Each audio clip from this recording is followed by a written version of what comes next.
Halo teman-teman semuanya, perkenalkan nama saya Kelvin beserta rekan-rekan saya. Halo, perkenalkan nama saya Juan Eduardo Schneider Neroko. Perkenalkan nama saya Fergie Kimilimiati. Nah, pada kesempatan kali ini kami akan menjelaskan mengenai pengembangan aplikasi kami, yaitu 8 Alert. Oke, tanpa berlama-lama lagi kita akan memasuki penjelasannya. Let's go! Nah, seperti yang kita semua ketahui, bencana alam itu merupakan suatu hal yang tidak dapat diprediksi. Bencana alam juga hanya dapat diketahui pada saat terjadi, sehingga banyak orang yang merasa panik dan kebingungan pada saat bencana alam itu terjadi. Selanjutnya, berdasarkan latar belakang tersebut, terdapat beberapa masalah yang muncul, seperti yang pertama, masyarakat tidak tahu di mana mereka bisa mendapatkan informasi mengenai bencana alam. Kemudian yang kedua, masyarakat tidak tahu di mana mereka harus melapor atau memberitahu pada saat ada bencana alam yang terjadi di sekitar tempat tinggal mereka. Yang ketiga, masyarakat merasa bingung mengenai siapa yang harus mereka hubungi atau meminta bantuan pada saat bencana alam terjadi di sekitar daerah mereka. Dan yang keempat, masyarakat juga tidak tahu kemana dan di mana mereka harus memberikan suatu bantuan atau donasi untuk membantu suatu daerah yang terkena bencana alam. Selanjutnya, berdasarkan masalah yang ada, saya bersama dengan rekan saya membuat suatu aplikasi yang dapat memecahkan masalah-masalah yang sebelumnya yang telah saya sebutkan. Hingga aplikasi yang kami buat ini tentunya menerapkan sistem ATM, yaitu amati, tiru, dan modifikasi. Kami juga mengambil inspirasi dari aplikasi yang telah ada. Yang pertama, Info BMKG. Info BMKG memiliki beberapa keunggulan seperti yang pertama, menyediakan informasi secara real time.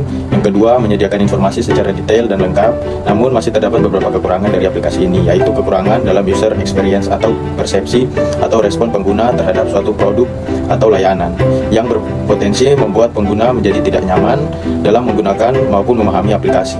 Selain itu, tidak terdapat fitur lapor bagi pengguna untuk memberikan informasi.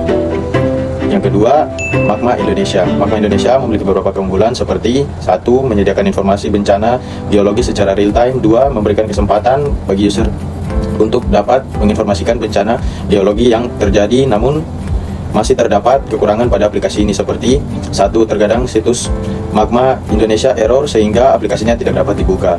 Kedua, karena informasi yang terdapat dalam Magma Indonesia bersifat terbaru, jadi data yang terdahulu tidak dapat diakses lagi. Yang ketiga, binaris personal. Binaris personal memiliki beberapa keunggulan seperti 1. Memberikan informasi tingkat bahaya suatu daerah. 2. Dilengkapi dengan rekomendasi aksi untuk melakukan antisipasi atau bencana yang diprediksikan akan terjadi secara partisipatif. Namun juga masih terdapat beberapa kekurangan seperti 1. Aplikasi ini kurang responsif saat pergeseran pin lokasi. 2. Diperlukan sinyal yang bagus untuk mengakses aplikasi ini. Berdasarkan ketiga aplikasi tersebut, kami membuat aplikasi kami yang bernama 8 Alert. Aplikasi ini dapat membantu dalam beberapa hal seperti membantu menyediakan informasi mengenai cuaca, kualitas udara, dan juga mengenai gempa bumi. 2. Menyediakan fitur yang dapat menyediakan berita bencana alam secara akurat dan terpercaya. 3. Memberikan informasi mengenai panduan apa saja yang harus dilakukan pada saat terjadi bencana alam. 4. Menyediakan fitur lapor bagi pengguna yang dapat memberikan informasi terkait bencana alam yang sedang terjadi di daerah mereka. 5. Menyediakan fitur bantuan bagi pengguna untuk meminta bantuan kepada instansi yang terkait langsung dengan masalah atau bencana alam yang sedang dihadapi oleh pengguna. 6. Menyediakan fitur donasi yang nantinya donasi ini akan langsung disalurkan kepada lembaga-lembaga yang mengurus hal tersebut. Selanjutnya, pembahasan mengenai mockup akan dijelaskan oleh teman saya. Oke semuanya, di sini saya akan menjelaskan mengenai mockup dari aplikasi kami. Pada halaman pertama, pengguna akan diminta untuk memasukkan username dan password, atau pengguna juga dapat login dengan menggunakan akun Facebook, atau dapat login juga dengan menggunakan akun Google. Di sini karena saya belum mempunyai username dan password, maka saya akan mengklik tombol daftar dan akan diminta untuk memasukkan nama lengkap, username, password, dan juga email. Selanjutnya klik tombol daftar, maka akan muncul gambar selamat registrasi akun telah berhasil. Maka selanjutnya akan diarahkan kembali ke halaman login page. Di sini pengguna diminta untuk memasukkan username dan password yang tadi telah dibuat. Oke, selanjutnya klik tombol masuk. Ini merupakan tampilan beranda atau tampilan awal dari aplikasi kami. Terdapat beberapa fitur di dalamnya. Saya mulai dari fitur yang pertama. Jika kita mengklik tombol ini, maka akan muncul cuaca atau weather yang sedang terjadi di daerah pengguna. Pengguna juga dapat melihat kelembapan, sinar UV, tekanan udara, kecepatan angin, visibilitas, dan juga arah angin. Di sini pengguna dapat menggeser pada bagian bawah ini untuk melihat prediksi cuaca yang akan terjadi pada kemudian hari. Pengguna juga dapat memilih lokasi tempat tinggal mereka di sini, lalu pilih provinsi dan pilih kota. Maka secara otomatis pada bagian sini akan berubah menjadi kota Yogyakarta. Kita masuk ke fitur yang selanjutnya yaitu kualitas udara. Nah, fitur kualitas udara ini akan menampilkan kualitas udara yang sedang terjadi di daerah istimewa Yogyakarta. Maka kualitas udara di daerah itu sangat tidak sehat atau tidak sehat, sedang dan juga baik. Oke. Selanjutnya kita masuk ke fitur yang selanjutnya yaitu gelombang air laut. Nah, fitur ini akan menampilkan keadaan gelombang air laut yang sedang terjadi di suatu daerah. Apakah sedang tenang, rendah, sedang, tinggi, sangat tinggi, ekstrim maupun sangat ekstrim. Kita juga dapat memilih wilayah perairan dengan mengklik tombol ini. Lalu contohnya saya pilih Laut Arafuru bagian barat. Maka akan secara otomatis menampilkan daerah Laut Arafuru bagian barat yang ditampilkan dengan disimbolkan dengan warna hijau ini. Sini akan menampilkan informasi seperti peringatan, kondisi sinoptik, dan juga perkiraan area pelayanan. Baik, selanjutnya kita masuk ke fitur yang selanjutnya yaitu gempa bumi. Nah, pada fitur ini kita dapat melihat gempa bumi yang sedang terjadi atau terkini.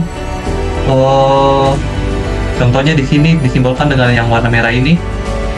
Kita dapat melihat waktu terjadinya, lalu wilayah yang dirasakan, lokasi gempa, dan juga jaraknya. Selanjutnya, jika kita mengklik tombol real time ini, maka secara otomatis akan menampilkan wilayah-wilayah yang sedang mengalami dampak dari wilayah gempa bumi tersebut. Contohnya di sini saya mengklik yang Laut Maluku Utara, maka akan secara otomatis menunjukkan wilayah Laut Maluku bagian utara yang disimbolkan dengan warna merah ini sedang mengalami gempa bumi.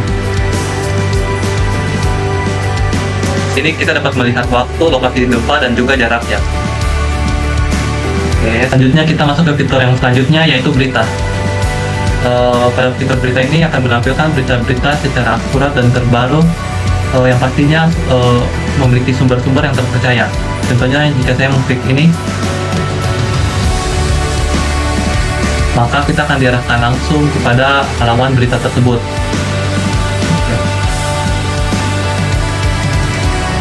Selanjutnya kita kembali. Fitur yang selanjutnya yaitu panduan. Panduan ini berisi mengenai panduan apa yang harus kita lakukan saat terjadi gempa bumi, tsunami, kebakaran hutan, dan juga tanah longsor. Misalnya jika saya mengklik tombol gempa bumi di sini, maka akan menunjukkan panduan yang harus dilakukan sebelum, saat terjadi, dan juga sesudah terjadi gempa bumi. Ini berisikan langkah-langkah yang harus dilakukan. Begitu pula jika saya mengklik tombol tsunami, kebakaran hutan,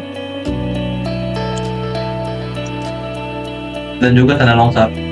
Semuanya berisi panduan yang harus kita lakukan sebelum, saat, dan setelah terjadi. Oke, selanjutnya kita masuk ke fitur yang selanjutnya yaitu lapor. Pengguna tidak dapat mengakses fitur ini jika belum melengkapi biodata pengguna. Di sini pengguna harus melengkapi biodata terlebih dahulu. Biodata.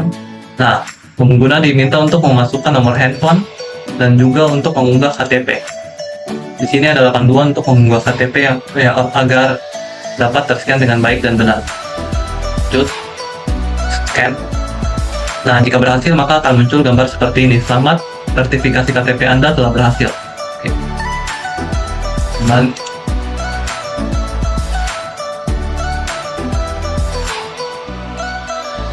Nah, selanjutnya pengguna dapat mengakses kembali fitur ini, lapor. Di dalam fitur lapor ini terdapat dua pilihan, yaitu bencana alam dan kualitas udara.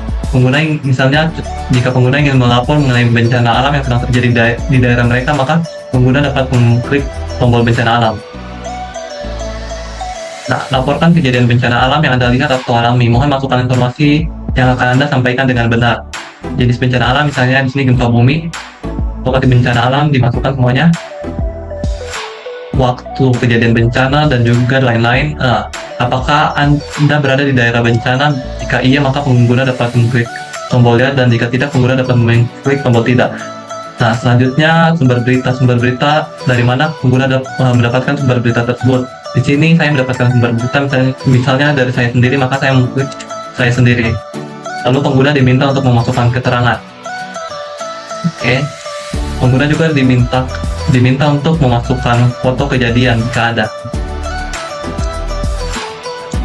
Nah, setelah semuanya telah terisi, pengguna diminta untuk mencentang kotak ini. Selanjutnya pengguna mengklik tombol kirim. Nah, setelah berhasil, maka akan muncul gambar seperti ini. Terima kasih, laporan Anda sedang kami proses. Kami akan menginformasikan informasi ini jika dianggap benar. Oke. Setelah berhasil melapor, maka pengguna akan diarahkan kembali ke halaman beranda atau tampilan awal.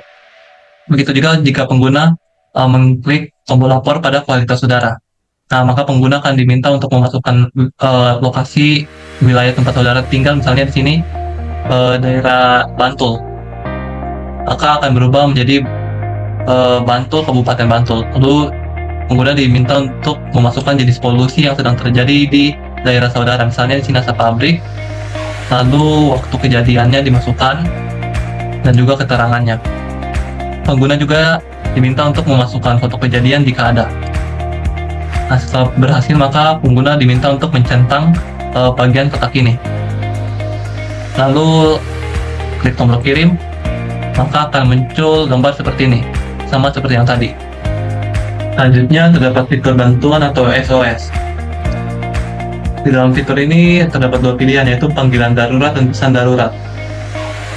Nah, pada panggilan darurat ini pengguna dapat menghubungi langsung instansi yang terkait dengan masalah atau bencana yang sedang dihadapi oleh pengguna. Misalnya di sini saya menghubungi tim SAR, nah maka akan langsung menghubungi tim SAR. Oke, seperti ini. Lalu terdapat juga pesan darurat. Nah, pesan darurat ini nantinya misalnya tim SAR ingin mengirimkan sesuatu untuk memberikan pengarahan langsung kepada pengguna, maka bisa melalui pesan darurat ini. Misalnya sedang terjadi kebakaran hutan, maka tim SAR akan mengirimkan pesan seperti ini, harap untuk mengikuti jalur evakuasi pada maps di bawah ini. Nah, pengguna dapat mengikuti jalan berwarna biru ini untuk menuju tempat evakuasi, yaitu rumah hijau ini. Oke, selanjutnya di sini terdapat fitur donasi. Pengguna dapat memilih ingin berdonasi kepada instansi yang mana. Misalnya di sini pengguna dapat memilih jenis donasi, bisa uang, pakaian, maupun sembako. Misalnya di sini uang, pengguna diminta untuk memasukkan jumlahnya, misalnya 20.000. Selanjutnya terdapat beberapa metode pembayaran, diantaranya GoPay, Dana, OVO, dan juga BRI. Jika pengguna ingin mendonasikan pakaian, maka pengguna akan diminta untuk memasukkan detail barang dan juga alamat penjemputan. Lalu terdapat juga sembako. Pengguna juga akan diminta untuk memasukkan deskripsi dan alamat penjemputan.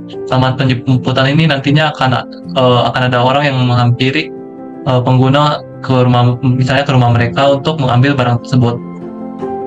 Oke. Dan yang terakhir, tidak lupa aplikasi kami juga menyediakan fitur peringatan. Misalnya sedang terjadi kebakaran hutan di dekat daerah pengguna, maka akan muncul peringatan seperti ini. Sedang terjadi kebakaran hutan di sekitar daerah tempat tinggal Anda. Harap menghubungi pusat bantuan agar dapat diberikan pengarahan langsung kepada Anda. Jika kita mengklik pusat bantuan, maka kita akan diarahkan kepada menu bantuan seperti yang tadi. Sekian dari saya, terima kasih. Oleh karena itu, bersama dengan aplikasi yang kami kembangkan, kami dapat membantu orang-orang untuk lebih dapat mewaspadai akan terjadi suatu bencana, lalu juga dapat melihat berbagai kondisi cuaca dan lain sebagainya di dalam aplikasi kami. Tunggu apa lagi? Bersama 8 Alert, hindari bencana alam.